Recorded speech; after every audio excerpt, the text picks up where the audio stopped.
Thank you so much. Thank you for having us. It's a great pleasure to be here in Copenhagen with our friends of Nordic FinTech, and it's always so exciting to be here. So refreshing, actually. And to all of you, still all the best for 2025. Have a happy new year, right?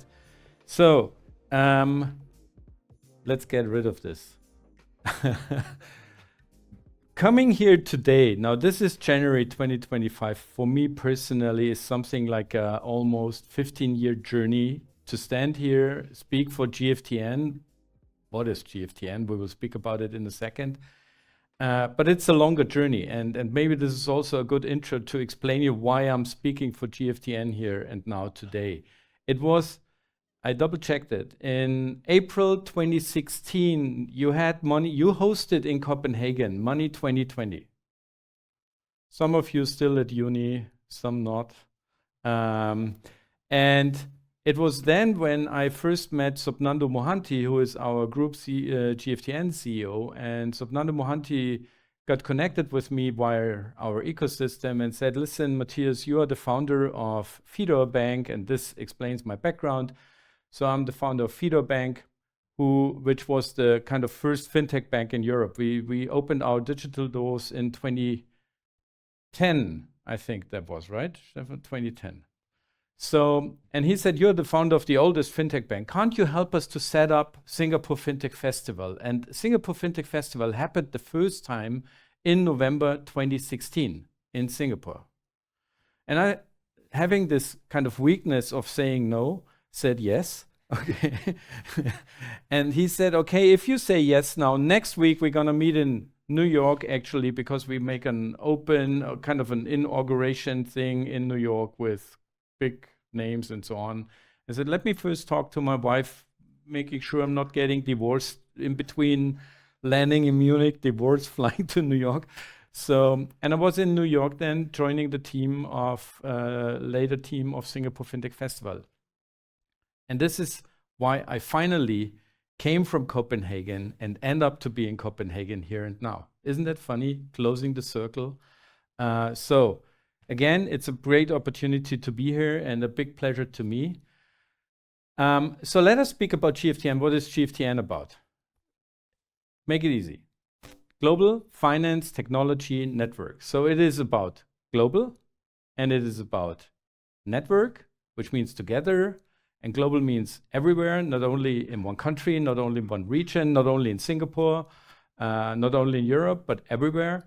And it's about finance and technology. We came from the phrase fintech, and we changed it actually into finance and technology because we've got the feeling that fintech itself is maybe kind of small, creating a smaller focus. And we wanted to open it up, in particular, given the fact of all these big tech developments that we have, like blockchain, like AI, like cloud, like quantum. This is big, right? So this is why we opened it up in finance and technology. And in particular also, given the fact that in countries like Germany, and you did not see Germany on the list, by the way, of these top 10 innovation hubs, right, in Europe, which are found to be actually very depressing. Nevertheless, I'm from Munich, so I'm Bavarian, right? So you did not find Germany in it. And in Germany, we have a slightly negative connotation of fintech in the meantime. Why? Because many fintechs did not succeed. Many of them did not grow to the size we expect them to grow. It's not really successful, and incumbent banks more or less like talk it negative. Okay, so this is why another reason why we overcome this fintech as a term. Now, powering global ecosystem and transforming digital economy. This is a bit of the mission statement of GFTN. Pretty broad. Let us break it down. What does that mean? So first of all, I kind of play a Q&A here, right? So this is first of all, why global? Isn't it enough if we do it locally? No, it's definitely not enough because all the challenges we are facing are actually global. The real challenges are global. There's not there is not, for instance, just take climate catastrophe. I refuse, by the way, to say climate change. No, it's a climate catastrophe. Just look to LA currently. There's climate change will not, and catastrophe will definitely not take care of us as a regional initiative. It must be, as hard as it will be in future, It must be a global initiative, as well as technological challenges, opportunities, or threats like AI, what's coming up there, in combination with geopolitics, in combination with populism and anti-democratic developments there. Just yesterday, I think it was when the US announced that actually, and this is a geopolitical move hitting us on the AI sector, that they will export control the AI chips. Germany is on the list of strategic partners to the US. We will get some, others are not. So what to do? And just think about it. Thomas mentioned it. Cloud comes from the US. AI comes from the US. Just imagine your life for whatever irrational sanction scheme, for whatever funny reason, in particular, maybe you do not give Greenland for free, so you get sanctioned. Yeah, because I have to make it great again. Just imagine that. And next day you have no cloud, no AI anymore. Just imagine your real life here and now without those tools. Just imagine banking without US-based services. Impossible. Stone Age, right? So this is definitely why we have to take care of that on a global level. How would a network support me? It's more like a mail question, right? No, the network is obviously needed. I found that illustration, you never walk alone, and I really love it. And I can give it, and this is why I mentioned my bank founding story. Those days, back in 2010, we had nobody to speak to when we came up with the idea that we set up a community-centric, technology-based, rule-breaking, nevertheless regulated consumer service bank. 2010, whom to speak to? Nobody out there. The only one I could speak to was Bundesbank, or the German regulator, and I came up with my concept and I said I want to found that bank. And then, because that was the second bank our team founded, then they said, you again. I said, yeah, that's about us, right? Because we created in the mid-90s, we created the first discount broker in Europe as a subsidiary to Hypobank, which then became Hypovereinsbank, which now is a UniCredit Bank, which now is taking over Commerzbank. And they said, you again. And then we had conversations like, yeah, you want to make that web-based? And I said, yeah, of course, sure. And then they say, yeah, do you think the web is here to stay? That was 2010, okay? We had a chancellor only some years later saying that the internet is a new territory for all of us. Still, for the German government, it is, right? So to whom to speak to? So this is exactly why why I'm personally convinced that it makes so much sense to have somebody, a sounding board, maybe a frustration exchange, to say, okay, this is the problem we are facing. This is the challenge we are facing. Would you have a solution for this? What is your idea on this? Hey, regulator, can I talk to you? Is this something I'm allowed to do? Regulation, of course, is defining all our lives. And it's good that this is the case, right? So this is why GFTN brings together three stakeholder groups. Actually, it's the regulator and the central banks. It is the financial services expert, financial industry expert, and it's the technology expert. These are the three stakeholder groups we are bringing together in our community, in our events and initiatives. Now, why is this all relevant for Europe?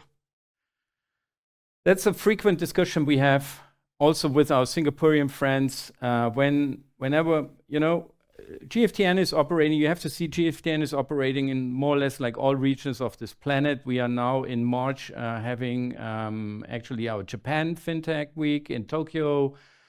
We have in February, there is a FinTech event in Rwanda, Africa. May last year, we had another one in Ghana. Singapore FinTech Festival as our flagship, of course, is in November in Asia. There are cooperations in Latin America. Now, why is that relevant for Europe? We Europeans, all of us, have to wake up, and because we will wake up in between the blocks. This is now what is happening. We are facing, and this is really what is concerning me, absolutely, we are facing the perfect storm. And black swan will be an animal we will meet every day. I'm absolutely convinced of this. I'm absolutely convinced of this. I'm not have any hope for optimism, to be as frustrating as this. So let's go have a beer. No, but I would say how to overcome that. Yeah, first of all, you can overcome it once you realize in what situation you are. I think this is the very first step. You know, this is a kind of self-reflection we have to do now.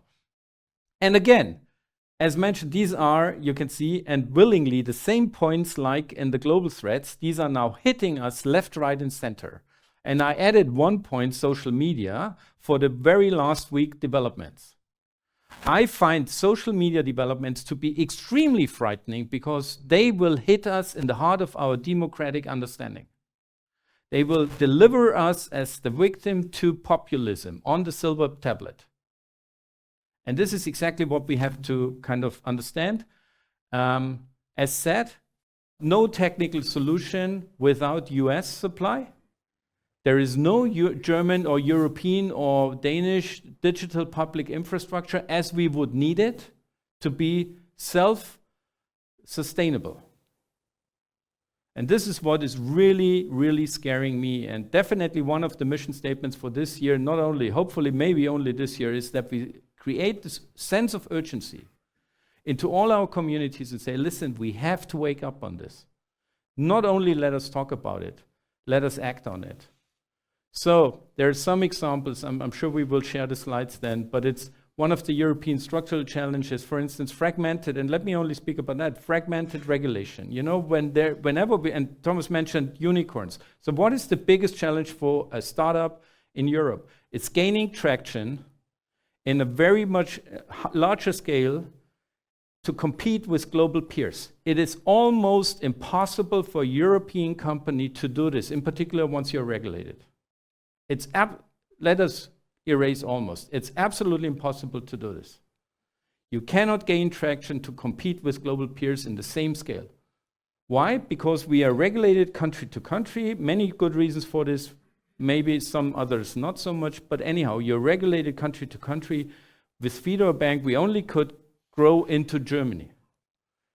Now, Germany, take this example, as a retail banking market, is the least innovation open, one of the highest regulated ones, and one of the markets with the lowest contribution margin from your customer sector retail. Impossible to compete. And this is just one example, but take it for many. So this is something we have to speak about. We have to speak about how to streamline regulation, how to make regulation an enabler for startups or innovative technologies and solutions, how to create sustainability for a European financial services industry in this squeezed block situation. Just one of them. Now, and GFTN helps me with this. Now, first of all, I would need to say GFTN and Nordic FinTech together as a team. Yes, we definitely help you with that because we, in our, let me say, in our forum, is this a pointer? No, it's not a pointer. Learning by doing. So within GFTN now is not only that we have events within our forums, actually, of course, we bring together these various ecosystem partners so that we can create this sense of urgency. GFTN in future will be offering advisory. Besides that, we are having and holding our own digital platforms that create solutions on the one side, but also then in future there will be a capital and investment arm coming with that. So it's a very holistic, more or less like a one-stop solution for this sector. And now speaking about also then what to do with our friends from the Nordic. So first of all, our friends from the Nordic came to Munich and we had a nice evening there and we spoke about what we can do together content-wise for the upcoming Nordic FinTech Week in September in Copenhagen, and we spoke about that we definitely should have some Bavarian beer there, right? So yeah. So a friend of my boarding school actually owns a brewery, and I can tell you he is willing to deliver beer to Copenhagen and Bavarian beer, and he will show up in lederhosen, and we will do a real ceremony. Why is that needed? Because Nordic FinTech Week is in parallel to the Munich Oktoberfest. You know, how can you do this, right?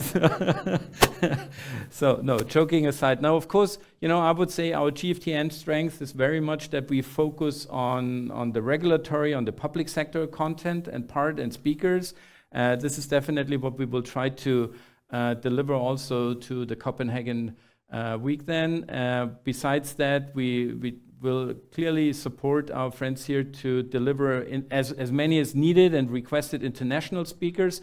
Why do I think this is very helpful? Because we need to kind of get out of our comfort zone, out of our box. We need to have a very critical and very maybe helpful outside-in view to the burning topics we're gonna discuss there.